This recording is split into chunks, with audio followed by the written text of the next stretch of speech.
हरे कृष्णा। तो आज के इस सेशन में हम देख रहे हैं भगवद गीता की 5th चैप्टर टेक्स्ट नंबर 7। तो आज के श्लोक से प्रारंभ करते हुए अगले 5 श्लोक तक टेक्स्ट नंबर 7 से लेते टेक्स्ट नंबर 12 तक हम देखते हैं। भगवान यहाँ पे कहते हैं symptoms of a person who is working in Krishna consciousness. तो उस व्यक्ति के लक्षण के बारे में यहाँ पे दिया गया है जो व्यक्ति कृष्ण भावनामृत में कार्य करता है। तो वर्क इन कृष्णा कॉन्शियसनेस, जैसे 5वें अध्याय का हेडिंग प्रोपल्स का नाम देते हैं कर्म yoga action in Krishna consciousness. तो इसी प्रकार इस श्लोक में टेक्स्ट नंबर 7 से लेके टेक्स्ट नंबर 12 तक भगवान उस व्यक्ति के लक्षण के बारे में समझाते हैं जो व्यक्ति अपने आप को पूरी तरीके से कृष्ण का भावनामृत के कार्य में तत्पर किया है। तो जैसे हमने देखा पिछले 6 श्लोकों में जब अर्जुन ने प्रश्न पूछा था तो उस प्रश्न के लिए उत्तर देते हुए भगवान ने दोनों मार्ग के बारे में हमें समझाया था, पाथ ऑफ रेनाउंसिएशन संन्यास मार्ग और साथ ही path of work in Krishna consciousness Krishna भावनामृत में कार्य करना। तो इन दोनों के बारे में भगवान ने पिछले 6 श्लोकों में हमें जानकारी दिया है। उसके द्वारा हमने समझा कि दोनों मार्ग में किस मार्ग हमें चुनना चाहिए, किस मार्ग में हमें आगे बढ़ने का प्रयास करना है। और रेनाउंसिएशन, अगर कोई पाथ ऑफ रेनाउंसिएशन संन्यास का मार्ग चुनेगा तो वहाँ पे भी उन्हें किस प्रकार से एक वैष्णव तत्व का पालन करना पड़ेगा। ये सभी विचार हमने पिछले 6 श्लोकों में देखा है। तो आज के श्लोक से प्रारंभ करते हुए भगवान लक्षण बताते हैं उस भक्त के जो कृष्ण भावनामृत में कार्य करते हैं। तो अगर हमें याद रहेगा तो हमने देखा था पिछले अध्याय में भी भगवान ने कृष्णा कॉन्शियस पर्सन के लक्षण के बारे में हमें जानकारी दिया था। तो इसी प्रकार यहाँ में भी इन 6 श्लोकों में या अगले 5 श्लोकों में भगवान इन्हीं लक्षणों को यहाँ पे कहते हैं। तो आज के श्लोक में भगवान प्रारंभ कर रहे हैं ये कहते हुए, one who works in devotion, who is a pure soul and who controls his mind and senses is dear to everyone and everyone is dear to him। तो जो लिविंग एंटिटी, जो जीवात्मा अपने आप को कृष्ण भावनामृत के कार्य करने के लिए तत्पर किया है, एंगेज किया है, और जिन्होंने पूरी तरीके से अपने मन और अपनी इंद्रियों को काबू में किया है, तो वो सभी प्राणियों को प्रिय होता है। साथ ही साथ उस व्यक्ति के लिए सभी प्राणी या सभी जीव ही प्रिय होते हैं। तो ये एक लक्षण यहाँ पे भगवान समझा रहे हैं।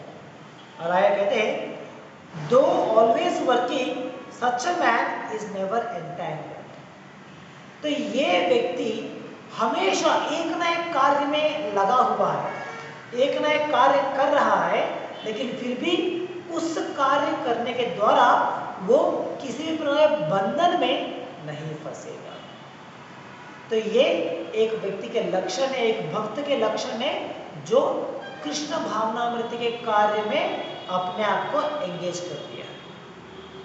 तो भावार्थ में प्रभुपाद इसके बारे में समझाते हुए इसी विषय समझाते हुए प्रारंभ में प्रभुपाद कुछ उदाहरण देते हैं किस प्रकार से एक कृष्ण कॉन्शियस पर्सन, एक कृष्ण भावनामृत व्यक्ति किस प्रकार से सिर्फ और सिर्फ भगवान की संतुष्टि के लिए कार्य करेगा। क्यों वो कभी अपनी इंद्रिय तुष्टि के लिए या अपने मन की तुष्टि के लिए कार्य क्यों नहीं करता। इसके लिए प्रारंभ में प्रभुपाद ने 2 उदाहरण दिया है। एक उदाहरण है पेड़ का और दूसरा उदाहरण है हमारे इस शरीर का। तो प्रभुपाद यहाँ पे कहते हैं, one who is on the path of liberation by Krishna consciousness is very dear to every living entity and every living entity is dear to him. This is due to his Krishna consciousness. तो इस प्रकार की एक संबंध जहाँ पे ये भक्त सभी जीवियों के लिए प्रिय है और इस भक्त के लिए सभी जीवी प्रीति पात्र होते हैं। तो इस प्रकार का लक्षण कारण क्या होता है? क्योंकि वो भक्त जो है वो पूरी तरीके से कृष्ण भावनामृत में है। He is completely in Krishna consciousness. तो आगे हम देखते हैं, आगे प्रभुपाद यहाँ पर समझाते हैं इस तरह क्यों पॉसिबल होता है। क्योंकि ये भक्त हमेशा सभी जीवियों को भगवान के साथ किस संबंध में है उस संबंध के द्वारा ही सभी जीवियों को देखता है। किसी भी जीवी को भगवान से संबंध ना रखते हुए या भगवान से बिछड़े हुए या डिटैच्ड इस प्रकार से नहीं देखता हो। एनी लिविंग एंटिटी किसी भी जीव को देखेगा तो वो भगवान के साथ उनका संबंध क्या है इस प्रकार से उसका विचार होता है। जैसे इसके लिए हम एक उदाहरण देख सकते हैं। अगर मान लीजिए एक व्यक्ति उसके 10 पुत्र हैं, तो 10 पुत्र जो उनके जो 10 बेटे हैं, तो हर बेटा अगर उन्हें ज्ञान होगा, सही ज्ञान कि ये जो हम लोग 10 लोग हैं हम सभी एक ही पिता के पुत्र हैं और हम सभी आपस में भाई हैं, तो इस प्रकार की अगर उन्हें नॉलेज होगा तो वो हमेशा किसी भी पुत्र अपने भाई को वो अपना मानेगा। वो कभी ये नहीं सोचेगा अरे ये तो आई डोंट नो हिम, ये तो अनजान व्यक्ति है मेरे लिए, या किसी प्रकार का कष्ट देना दुख देना उन्हें प्रयास नहीं करेगा। क्योंकि उन्हें ये ज्ञात होता है कि ये जीव जो है या ये जो व्यक्ति है ये मेरे ही पिता का पुत्र है, मतलब हम सभी लोगों का पिता एक ही है। तो ये कनेक्शन जो है वो रिकॉग्नाइज करते हैं। तो इसी प्रकार एक शुद्ध भक्त भी सभी जीवियों को वो जब देखता है तो क्यों सभी जीवों के प्रति उसके मन में प्रेम आता है, क्यों सभी जीवों के प्रति उसके लिए आदर होता है? क्योंकि सभी जीवियों को वो भगवान के संबंध में ही देखता है। जैसे भगवद गीता में भगवान कहते हैं कि अहम बीज प्रदप पिता, I am the seed giving father for all living entities. तो ये वाक्य भगवान स्वयं कहते हैं भगवद गीता में कि सभी जीवियों के लिए स्वयं में ही पिता का स्थान लेता है। तो जब सभी जीवियों के लिए पिता एक ही है तो हम सभी जीवी एक दूसरे के साथ इस आध्यात्मिक संबंध में जुड़ सकते हैं। ये संबंध जो है ये आध्यात्मिक कहलाएगा। It is not a physical relation. ये हमारी शारीरिक रूप का संबंध नहीं है। ऐसा नहीं कि जो हमारे फैमिली में जन्म लिया है सिर्फ वही हमारे बंधु हैं, वही हमारे सगे भाई हैं, नहीं। ये आध्यात्मिक दृष्टिकोण से अगर हम देखेंगे तो सभी जीवी हमारे संबंधी होते हैं, क्योंकि हम सभी जीवों के पिता या पालनहार जो है वो एक ही है और वो है स्वयं भगवान कृष्ण।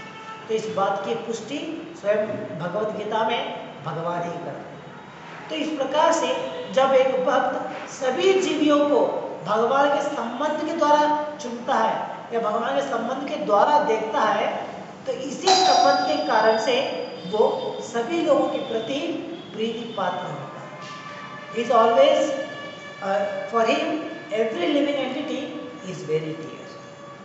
तो ये एक भक्त का लक्षण होता है। तो आगे भी हम देखते हैं भगवद गीता की आगे के श्लोकों में, वहाँ पे एक श्लोक आता है जहाँ पे एक पंडित था। भगवान ये एक डेफिनेशन देखते हैं कि who can be called as an पंडिता और अ लर्नेड मैन। तो हम किस व्यक्ति को पंडित कह सकते हैं, किसे हम कह सकते हैं कि हाँ इनके पास सभी ज्ञान है, ये सभी प्रकार के ज्ञान रखते हुए ये पंडित बन गए हैं, किस व्यक्ति को हम कह सकते हैं? तो उस डेफिनेशन में भगवान इसी तत्व को वहाँ पे कहते हैं। तो आप कहा था पंडित के बारे में कि एक पंडित एक आदमी एक व्यक्ति और एक हाथी, एक कुत्ता और उस कुत्ते को खाने वाला व्यक्ति, इन सभी जीवियों को इक्वल, समान दृष्टि से देखता है, तो उन्हें कहा था पंडिता। तो पंडिता मतलब किसे कहते हैं? भगवान को कहते हैं डेफिनेशन में, अपने आप को साथ में एक हाथी, एक कुत्ता और उस कुत्ते को खाने वाला व्यक्ति, मतलब आप सोच सकते हैं मांस खाने वाले जो जीव होते हैं उन्हें जनरली बहुत ही लो ग्रेड में चुना जाता है, means considered as very low grade person. उसमें भी dog eaters, they are called as शोपछाप, मतलब they are very low level, low born living entities. बहुत ही हमारे जो एक हायरार्की आती है तो उसमें सबसे नीचा स्थान उनका आता है, शोपछाप। लेकिन फिर भी इस प्रकार के व्यक्ति को भी एक पंडिता क्या करता है? समान दृष्टि से देखता है। Whether he is a brahmana or an elephant or a dog or a dog eater, all are seen on a equal vision. तो उन्हें कहता है पंडिता। तो इस प्रकार से वो क्यों देखते हैं? क्या कारण है? क्योंकि वो उन जीवियों का शरीर नहीं देख रहे हैं। अरे इसके पास हाथी का शरीर है, ये इतना विशाल है। अरे इसके पास एक कुत्ते का शरीर है, इतना छोटा है। अरे ये तो ब्राह्मण है, इतना पढ़ा लिखा है। तो ये शरीर को नहीं देख रहे हैं वो, बल्कि उस शरीर में रहने वाले जीवात्मा को देख रहे हैं, उस शरीर में रहने वाला आत्मा को देख रहे हैं, जो आत्मा सभी जीवियों में समान है। तो उन्हें पंडिता कहा जाता है। तो इसी भांति आज के श्लोक में यहाँ पे कहते हैं भगवान कि एक शुद्ध भक्त जो है वो सभी जीवियों को प्रिय होता है और सभी जीवी उसके लिए प्रिय होते हैं, क्योंकि वो सभी जीवियों को भगवान के संबंध के द्वारा ही देखता है। वो देखता है कि अरे सभी जीवी, चाहे वो अलग अलग शरीर में हो सकते हैं, अलग अलग लोक में हो सकते हैं, अलग अलग स्थान में हो सकते हैं, लेकिन ये सभी जीव जो है ये सभी भगवान के ही विभिन्न अंश हैं। जिस प्रकार से मैं भगवान का विभिन्न अंश हूँ, इसी प्रकार से ये जीव भी भगवान के विभिन्न अंश हैं। तो ये नजरिया उस शुद्ध भक्त की होती है, इसीलिए he sees everyone as very dear to him। तो इसके लिए प्रभुपाद एक उदाहरण देते हैं, दो उदाहरण प्रभुपाद देते हैं, how he sees every living entity in relation to Krishna। तो पहला उदाहरण है एक पेड़ का। जैसे एक पेड़ के अंदर हम देखते हैं इतने सारे डिविजन होते हैं, जैसे उसके ब्रांचेस है, लीव्स है, फ्रूट्स है, इतने सारे डिविजन है उसमें। और अगर हम उस पेड़ को संतुष्ट करना चाहते हैं या उस पेड़ के लिए नरिशमेंट देना चाहते हैं, तो उसके लिए हमें क्या करना पड़ता है? उस पेड़ की ढाली, उस पेड़ की जो जड़ है, उस जड़ पे हमें पानी डालना होगा। तो जो भी हम जड़ को प्रोवाइड करते हैं, तो उसके द्वारा पूरा पेड़ में जो भी अलग अलग डिवीजन है वो सभी संतुष्ट हो सकते हैं। अगर हमें पानी देना है या कुछ गोबर डालना है, जो भी है, हमें पेड़ की जड़ को डालना पड़ता है। उसके द्वारा पूरा पेड़ जो है हरा भरा हो सकता है, संतुष्ट हो सकता है। इसी प्रकार दूसरा एग्जाम्पल क्या है? हमारे शरीर के लिए, हमारे शरीर में भी जिस प्रकार से एक पेड़ में है, इसी प्रकार हमारे शरीर में भी इतने सारे अलग अलग डिविजन्स हैं। हाथ है, पाँव है, हेड है, इस सारे डिविजन्स है। लेकिन अगर हमें इस शरीर को तंदुरुस्त बनाना है, शरीर के लिए एनर्जी देनी है, तो हमें कहाँ पे देना पड़ता है एनर्जी? पेट के लिए देना पड़ता है। जब हम पेट के लिए खाना डालते हैं तो ऑटोमेटिकली क्या होता है? पूरा शरीर जो है वो तंदुरुस्त बनता है। पूरा शरीर के लिए जो शक्ति चाहिए वो हमारी पेट से मिलती है। तो इसी प्रकार इन दोनों एग्जाम्पल के द्वारा प्रभुपाद हमें क्या समझाते हैं? यहाँ पे कहते हैं, he knows very well that by pouring water on the root of the tree, the water will be distributed to all the leaves and branches, or by supplying food to the stomach, the energy is automatically distributed throughout the body. Because one who works in Krishna consciousness is servant to all, he is very dear to everyone. and because everyone is satisfied by his work, he is in pure he is in pure consciousness.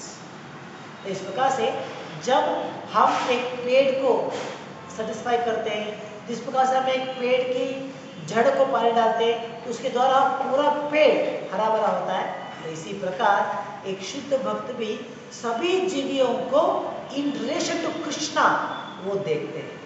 तो इसी कारण से जब वो भगवान को संतुष्ट करने का प्रयास करेंगे, भगवान की संतुष्टि के लिए कार्य करेंगे, तो automatically everyone else will be satisfied by his work. तो एक भक्त की कार्य के द्वारा पूरा समाज, सभी जीविया संतुष्ट हो जाते हैं, बेनिफिट पाते हैं, क्योंकि वो भगवान की संतुष्टि के लिए कार्य करते हैं।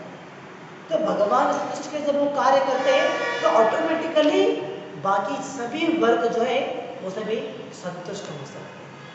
तो ये एक शुद्ध भक्त के लक्षण होती है। अगर हम देखेंगे हमारे वैदिक समय में, तो हमारे वैदिक समय में ये एक प्रिडोमिनेटिंग एक्टिविटी था, जहाँ पे एक जो डिवोटीज होते थे, जो ब्राह्मण कहलाते थे, जो 4 वर्ण में उच्च वर्ग कहलाता था, ब्राह्मण वर्ग, वो हमेशा भगवान की संतुष्टि के लिए कुछ ना कुछ कार्य करते रहते थे। भगवान के लिए यज्ञ करना, भगवान की आराधना करना, होम हवन करना। तो इस प्रकार से भगवान की संतुष्टि के लिए हमेशा वो एक ना एक कार्य करते ही रहते थे। तो इससे क्या होता था, ऑटोमेटिकली भगवान भी संतुष्ट होते थे और भगवान संतुष्ट होने के साथ साथ ऑटोमेटिकली सभी जीवियां उन्हें भी संतुष्टि मिलता था। तो भगवान को संतुष्ट करने के लिए जब वो अलग अलग धार्मिक विधि विधान का पालन करते थे, उसके द्वारा बाकी सभी देवता भी प्रसन्न होते थे, और जब सभी देवता प्रसन्न होते थे तो वो इस बौद्ध संस्कार के लिए जो भी आवश्यक है उन सभी वस्तुओं को प्रोवाइड करते थे। जैसे समय समय पे बारिश, समय समय पे धूप, ठंड, जो भी है, जो भी आवश्यकता है आपके जीने के लिए, सब कुछ प्रोवाइड किया जाता था। इतना ही नहीं, हमारी धरती भी इतना फसल उगाता था। क्यों? बिकॉज एवरीवन आर सेटिस्फाइड, सभी लोग संतुष्ट हैं, क्योंकि सभी लोग भगवान संतुष्टि के कार्य करें। तो इस प्रकार से ये एक बड़ा चेन रिएक्शन था कि भगवान संतुष्टि के लिए हम कार्य करेंगे तो ऑटोमेटिकली भगवान संतुष्ट होंगे, भगवान के साथ साथ सभी देवता संतुष्ट होते हैं। जब देवता हमें सब कुछ प्रोवाइड करते हैं तो यहाँ पे जो भी हमारे दान है, खाने की चीज़ है, और सब कुछ सही प्रमाण में उत्पन्न होता है, तो इसके द्वारा हम सभी भी संतुष्ट रह सकते हैं। तो ये एक प्रकार का चेन रिएक्शन है, 1-to-1 कनेक्शन है। तो वैदिक समय में यही सिस्टम चालू था। तो इसीलिए किसी प्रकार की मुश्किलें, डिफिकल्टीज उस समय हमें देखने नहीं मिलता था। और जैसे जैसे कलयुग बढ़ता है, कलयुग बढ़ते बढ़ते क्या होता है, ये जो चेन है, इस चेन को हमने कट कर दिया है। प्रारंभ में ही हमने इस चेन को तोड़ने का प्रयास किया है। कहाँ पे? भगवान की संतुष्टि के लिए हम कार्य ही नहीं करते। तो जब हम भगवान की संतुष्टि के लिए कार्य नहीं करेंगे तो उसके अलावा हम क्या करेंगे, हम अपनी संतुष्टि के लिए कार्य करना चालू कर देते हैं, अपनी इंद्रिय तुष्टि करने के लिए, ओन सेंस ग्रेटिफिकेशन के लिए कार्य करेंगे। तो इससे क्या हो जाता है, ये जो चेन रिएक्शन है, ये चेन प्रारंभ ही नहीं होता। तो इसी का नतीजा आज के समय में हम देख सकते हैं, किस प्रकार से प्रकृति के विकोप इतने सारे आते हैं। हाँ, इतने सारे प्रॉब्लम्स है, इकोनॉमिक प्रॉब्लम्स आती है, या इतने सारे हेल्थ रिलेटेड इश्यूज, प्रॉब्लम्स आते हैं। ये सभी एक्चुअली क्यों आते हैं? क्योंकि यही चेन रिएक्शन हमने बंद कर दिया है। तो ये इसका मेन रीज़न होता है। अगर हम साइंटिफिकली भी देखेंगे तो कंपेयर टू अर्लियर डेज, आज के समय में जितना हम प्रॉब्लम फेस कर रहे हैं कंपेयर टू पास्ट, ये बहुत कई गुना बढ़ गया है, ज़्यादा हो गया। जैसे हम रिसेंटली एक में आर्टिकल देख रहा था, जहाँ पे एक विज्ञानी वो विश्लेषण करते हैं कि आजकल जितने टाइफून्स आते हैं, किसी भी देश में हो सकता है, तो टोटली पूरे विश्व में कितने भी टाइफून्स आजकल हम देखते हैं। तो अगर हम कंपेयर करते हैं पिछले 10 साल से या 20 साल के लिए या 50 साल के लिए, तो कंपेयर करके देखेंगे तो कंटिन्यूसली 400% राइज हुआ है। ये हमारी बात नहीं है, ये तो विज्ञान कह रहा है। ये कहते हैं कि उस समय जितने टाइफून्स आते थे, जितने चंडमारुत आते थे, तो कंपेयर किया जाए तो आज के लिए, आज के समय में तो 400% देयर इज अ राइज। तो इसके लिए वो तो अलग अलग कारण देते हैं, वो बात अलग है, लेकिन अगर हम शास्त्र के द्वारा इसके लिए कारण ढूंढेंगे तो वो यही है कि हम भगवान की संतुष्टि के लिए कार्य करना छोड़ दिया है और अपने संतुष्टि के लिए कार्य करना प्रारंभ कर दिया। और अपने संतुष्टि के लिए कार्य करते हुए हम क्या कर रहे हैं? सभी प्रकार के पाप कर्म करने में लग गए हैं। अपने संतुष्टि के लिए जीवियों का हत्या करो, जीव हत्या करते हुए मांस भक्षण करो, मांस ग्रहण करो। तो इस प्रकार से अपनी संतुष्टि के लिए दूसरे अन्य जीवियों का हम नाश कर रहे हैं। तो ये एक मेजर इफेक्ट होता है। तो प्रभुपाद कहते हैं जैसे जैसे हमारी पाप प्रवृत्ति बढ़ता जाएगा तो उसका रिएक्शन किसी न किसी प्रकार से तो आना ही पड़ता है। एक तो आ जाएगा, नहीं तो कल आएगा, तो परसों आएगा। ऐसा नहीं कि हम पाप करते जाएंगे उसके लिए कुछ रिएक्शन नहीं मिलेगा, ये पॉसिबल नहीं है। तो इसीलिए जब हम भगवान की संतुष्टि करना छोड़ के अपनी संतुष्टि करने का प्रयास करेंगे, then they have to face the consequences for this action. तो इसीलिए हम देखते हैं यहाँ पे एक शुद्ध भक्त जो है वो हमेशा भगवान की संबंध को देखते हुए, सभी जीवियों को भगवान के साथ रिलेटेड देखते हुए, उसी नजर से वो सभी जीवियों को देखते। तो इसीलिए ही is very dear to them, और सभी जीवी उसके लिए भी बड़े प्रिय पात्र होते हैं। तो ये एक शुद्ध भक्त के लक्षण है। आजकल हम देखते हैं जैसे कुछ लोग कहते हैं कि oh we are animal lovers, हमें प्राणियों के प्रति बहुत दया होती है, बहुत प्यार होता है। तो लोग कुत्ते को पालते हैं, नहीं तो बिल्ली को पालते हैं, तो उसके लिए सेवा करते हैं, बहुत कुछ करते हैं। लेकिन उनका वही प्यार जो एक जीव के लिए है, वही प्यार दूसरे जीव के लिए नहीं होता है। तो एक जगह पे वो अपना प्राणी के प्रति प्यार दिखाते हुए एक प्राणी को रक्षा कर रहे हैं, लेकिन दूसरी तरफ अन्य प्राणियों का मरण करते हैं, अन्य जीवों को मारते हैं, उन्हें खाते हैं स्वयं। तो इस प्रकार की जो ड्युअलिटी है ये हम आज समय में देख सकते हैं। तो जो एक्चुअली कहते हैं कि हाँ we are animal lovers, they are not actually in a true sense animal lovers. अगर वो एनिमल लवर्स होते तो उन सभी जीवों के प्रति प्यार होना चाहिए था, सभी जीवों के प्रति उन्हें प्रेम होना चाहिए था। ऐसा नहीं है सिर्फ कुछ ही प्राणी है जिसके प्रति मुझे प्रेम है और बाकी जीवों के प्रति मुझे स्वाद चाहिए, ये प्यार नहीं कहलाता। तो इसीलिए हम देखते हैं आज के श्लोक में हम कहते हैं he is dear to every living entity and every living is dear to him. ऐसा नहीं कि मुझे ये अच्छा लगता है, ये पसंद है और ये चीज खाने के लिए पसंद है, ये नहीं है। तो ये एक शुद्ध भक्त के लक्षण।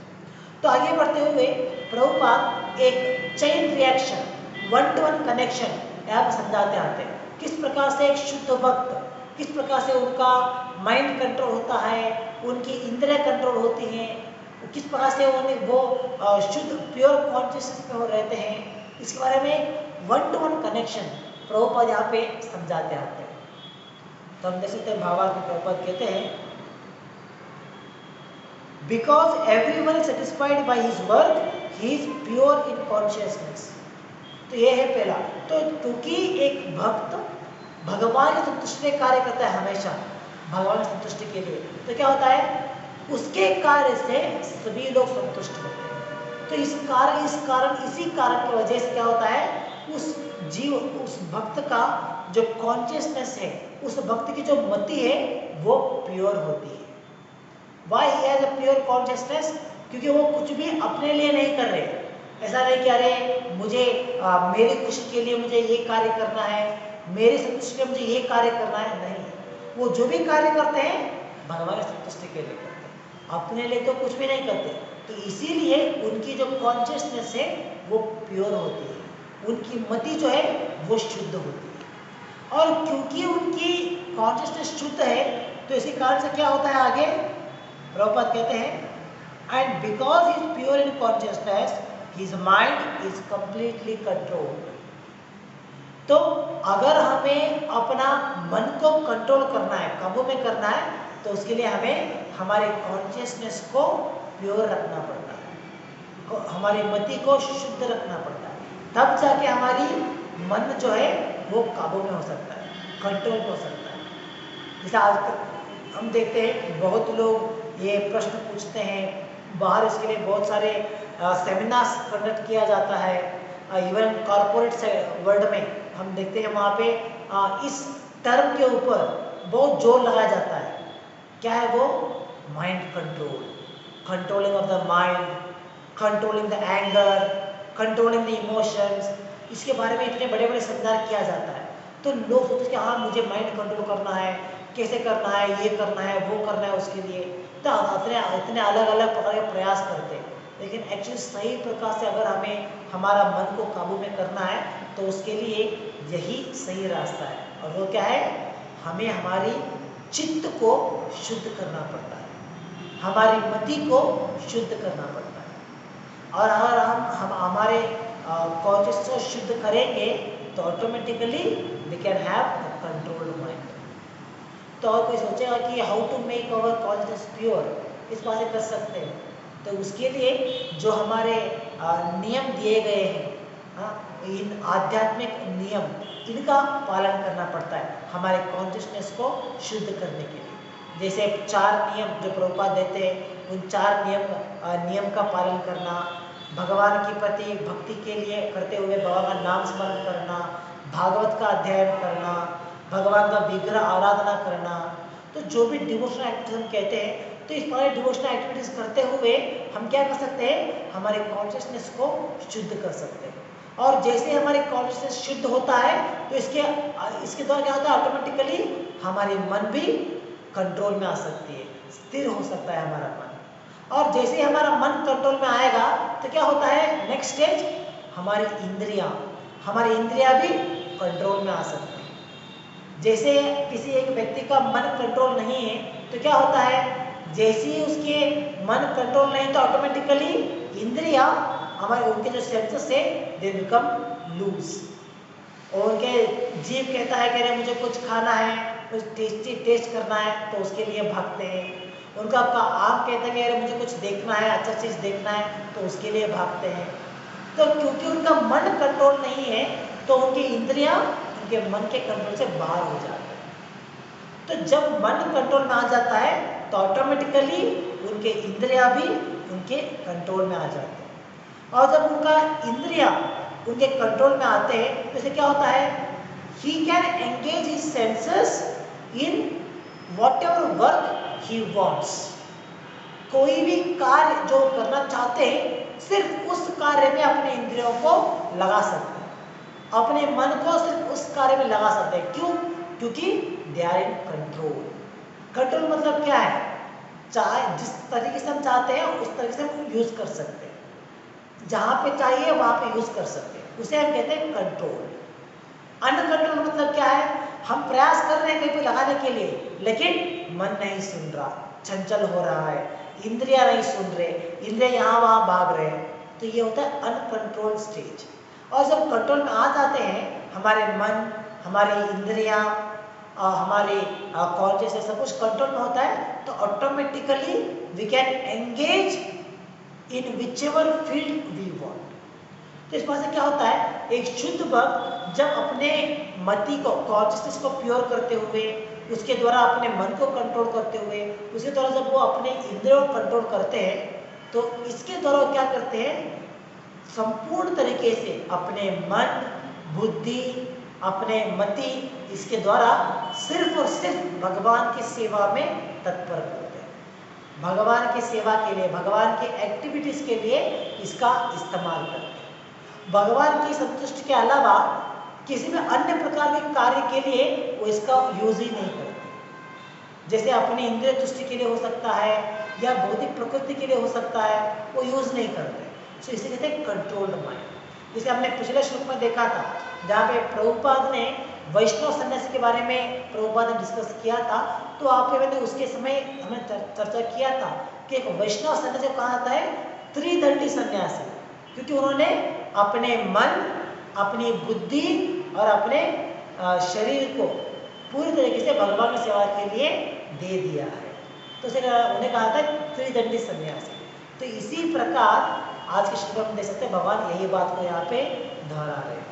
तो एक प्योर डिवोटी जो है वो भगवान के संतुष्टि के अलावा किसी भी अन्य प्रकार की संतुष्टि के लिए कार्य करते ही नहीं। तो इस प्रकार से इनका जो चेन रिएक्शन हम यहाँ पे देख सकते हैं। तो आगे के भावार्थ में प्रभुपाद हमें समझाते हैं कि किस प्रकार से विदाउट कृष्णा वो कुछ भी नहीं करते। Nothing he eats, nothing he sees, nowhere he goes without Krishna. तो इसके बारे में प्रभुपाद यहाँ पे कहते हैं, he does not like to hear anything except topic related to Krishna. He does not like to eat anything which is not offered to Krishna. He does not wish to go anywhere if Krishna is not involved. So therefore his senses are controlled. तो इस प्रकार से जो भी वो कार्य करते हैं, जो भी वो खाते हैं, जो भी वो कार्य करते हैं, जो भी वो सुनते हैं, कहीं भी जाते हैं, everything in relation to Krishna, यही एक शुद्ध भक्त का कार्य होता है। इस प्रकार से उनका एक लक्षण होता है। क्यों? क्योंकि वो संपूर्ण तरीके से अपने मन को, अपनी इंद्रियों को, अपने शरीर को, अपने कॉन्शियसनेस को भगवान की सेवा के लिए लगा दिया। तो इसके द्वारा automatically everything is under control for a pure devotee, एक शुद्ध भक्त। तो आगे प्रभुपाद यहाँ पे एक प्रश्न उठाते हैं कि जब इस प्रकार से एक भक्त शुद्ध भक्त हो जाता है तो वो कभी भी किसी भी अन्य जीव के प्रति हानि पहुंचाना या उस जीव के लिए किसी प्रकार का कष्ट देना, ये इस पर एक कार्य करते ही नहीं। तो क्योंकि भगवान ने यहाँ पे कहा है he is very dear to everyone and every living entity is dear to him. तो जब सभी जीव उसके लिए प्रिय होते हैं तो अपने प्रिय पात्र जीव के लिए वो क्यों कुछ हानि करना या उन्हें कुछ कष्ट देना, इस पर कार्य कभी करते ही नहीं। जैसे हम देख सकते हैं, अगर मान लीजिए अगर एक व्यक्ति कहता है कि आप मुझे बहुत पसंद हो या आपके लिए मेरे मन में बहुत आदर है, गौरव है, तो कभी भी वो व्यक्ति उस व्यक्ति के खिलाफ कुछ भी कार्य नहीं करेगा, उसको हानि पहुंचाने का या उसके लिए कुछ कष्ट देने का इस पर से कार्य नहीं करेगा। क्यों नहीं करेगा? क्योंकि उसके मन में उस व्यक्ति के प्रति प्रेम है। तो जब एक शुद्ध भक्त सभी जीवों के प्रति प्रेम रखता है तो कभी भी किसी भी जीव के लिए किसी प्रकार की कष्ट या दुख देने का प्रयास नहीं करेगा। तो इसके लिए प्रभुपाद एक प्रश्न उठाते हैं। तो कुछ लोग सोच सकते हैं अगर ये सही है फिर अर्जुन क्यों उन्होंने युद्ध में भाग लेते हुए युद्ध में जो भी उनके अपोजिट में खड़े थे, जो भी उनके शत्रु के पक्ष में खड़े थे, उन सभी लोगों को नाश कर दिया, उनका मरण, उनको मार दिया। क्यों इस प्रकार से उन्होंने ये काम किया? अगर अर्जुन तो एक शुद्ध भक्त थे ना, तो वो शुद्ध भक्त थे तो क्यों उन्होंने दूसरों को हानि पहुंचने का प्रयास किया? तो इस प्रश्न के लिए प्रभुपाद उत्तर देते हुए यहाँ पे समझाते हैं कि अर्जुन का जो कार्य था वो शारीरिक रूप से नहीं था। एक्चुअली अगर हम देखेंगे तो अर्जुन तो सेकेंड चैप्टर में इस विषय का ऑलरेडी डिस्कशन हो गया है, जब भगवान ने क्लियर से कहा है कि अर्जुन तुम उनको एक्चुअली नहीं मार रहे हो, you are not killing them, you are just changing their dress. तो सिर्फ उनका संहार नहीं हो रहा है, बल्कि उनका तो सिर्फ शरीर बदला जा रहा है। तो क्योंकि उन्होंने पाप किया है, कि उन्होंने एक दुष्ट के संग में जाते हुए उनके पक्ष से वो लड़ रहे हैं, तो इस पाप से उन्हें मुक्त करने के लिए उन्हें ये दंड दिया जा रहा है। और ये दंड भी बहुत इंपॉर्टेंट पॉइंट क्या है, ये दंड भी अर्जुन क्यों दे रहे हैं? Because on the order of Krishna. अगर कोई इस तर्क को सुनेगा तो कह सकता है कि अगर वो इस तर्क को सुनने के बाद वो ऐसा गलत फायदा उठा सकता है ना, वो कह सकता है कि मैं भी किसी व्यक्ति को नहीं मार रहा, मैं तो सिर्फ उसको ड्रेस चेंज करने के लिए हेल्प कर रहा हूँ, अगर मान लीजिए एक व्यक्ति ने किसी का मर्डर किया है और उसे अगर अदालत में लेके जाएगा तो हम पूछा जाएगा कि आपने क्यों ऐसा किया, आपने एक गलत काम किया, आपके लिए ये दंड मिलेगा। तो कैसे तो कह रहे नहीं नहीं, मैंने तो व्यक्ति को नहीं मारा है। जीव तो कोई मर नहीं सकता है ना, मैं तो सिर्फ उसका शरीर को बदलने के लिए मदद किया है। तो जैसे देखिए आप भगवद्गीता में तो स्वयं भगवान कहते हैं कि एक जीव को कभी हम मार नहीं सकते, चाहे वो गोली के द्वारा हो सकता है या किसी अस्त्र के द्वारा हो सकता है, हम नहीं मार सकते। हम तो सब एटर्नल है, शाश्वत है। तो मैंने भी उस जीव का हत्या नहीं किया है, मैंने तो उसका शरीर बदल दिया, इतना ही। तो इस वजह से कोई इस तर्क को गलत इस्तेमाल कर सकता है। तो इसीलिए यहाँ पे कहा है it is on the order of Krishna. Arjun ने ये स्टेप्स क्यों लिया? क्योंकि भगवान ने उन्हें ऑर्डर दिया that Arjun you get up and you fight for the right cause. तो भगवान ने आज्ञा दिया, इसीलिए अर्जुन ने ये स्टेप लिया। तो अगर कोई व्यक्ति कहेगा कि अरे मैंने उनका इस व्यक्ति का हत्या नहीं किया है, बल्कि मैंने उसका शरीर बदलने का प्रयास किया है, on whose order you have done it, किसने आपको यह अधिकार दिया है कि आपने उस जीव को शरीर बदलने के लिए सहायता कर? तो किसी के आज्ञा के ऊपर अगर हम एक कार्य करेंगे देन इट्स ऑथराइज। और वो आज्ञा में कौन दे रहा है? ऐसा नहीं कि मैं आपको आज्ञा दूंगा और आप मुझे दोगे। No, someone who is in charge. Generally orders कौन पास करता है? Someone who is in a higher post, वो ऑर्डर पास कर सकते हैं। जो इक्वल होते हैं, बराबर होते हैं, वो लोग ऑर्डर नहीं पास कर सकते। तो इस प्रकार से जब भगवान ऑर्डर करते हैं then we can follow those actions. तो इस प्रकार से अर्जुन का अगर हम यहाँ पे देखेंगे तो अर्जुन ने अपने लिए ऐसा नहीं सोचा उन्होंने कि अरे इन्होंने हमें इतना कष्ट दिया है, चलो मैं उन्हें सजा दूंगा, इसके लिए इन्होंने हमारा इतना अपमान किया है इसलिए मैं उनका हत्या कर दूंगा। तो अर्जुन इसलिए युद्ध नहीं कर रहा है, बल्कि भगवान उन्हें आज्ञा दे रहे कि अर्जुन आप युद्ध करो या ना करो, ये लोग तो जिंदा यहाँ से जाएंगे नहीं, क्योंकि ये मेरा ऑलरेडी योजना है, मैंने योजना बना दिया है। तो मेरा आज्ञा है आपके लिए कि आप युद्ध करो और इस युद्ध का श्रेय आप ले लो। तो भगवान के आज्ञा के अनुसार वो स्टेप लेते हैं। तो ये बहुत इंपॉर्टेंट है समझने के लिए। तो इस प्रकार से आप समझ सकते हैं कि एक शुद्ध भक्त के लिए सभी जीव ही प्रिय होते हैं। वो किसी भी जीव के लिए किसी प्रकार का ऑफेंस, किसी प्रकार का अपराध नहीं करते, बिकॉज क्योंकि वो सभी जीवियों को भगवान से जो संबंध है उस संबंध के द्वारा ही वो देखते हैं। तो ये आज के इस श्लोक से हम समझ सकते हैं। तो आज के श्लोक में हमने देखा भगवान ने एक शुद्ध भक्ति की एक लक्षण हमें समझाया है कि किस प्रकार से जो व्यक्ति work in Krishna consciousness, Krishna भावनामृति के कार्य करते हैं तो उनका लक्षण क्या होता है।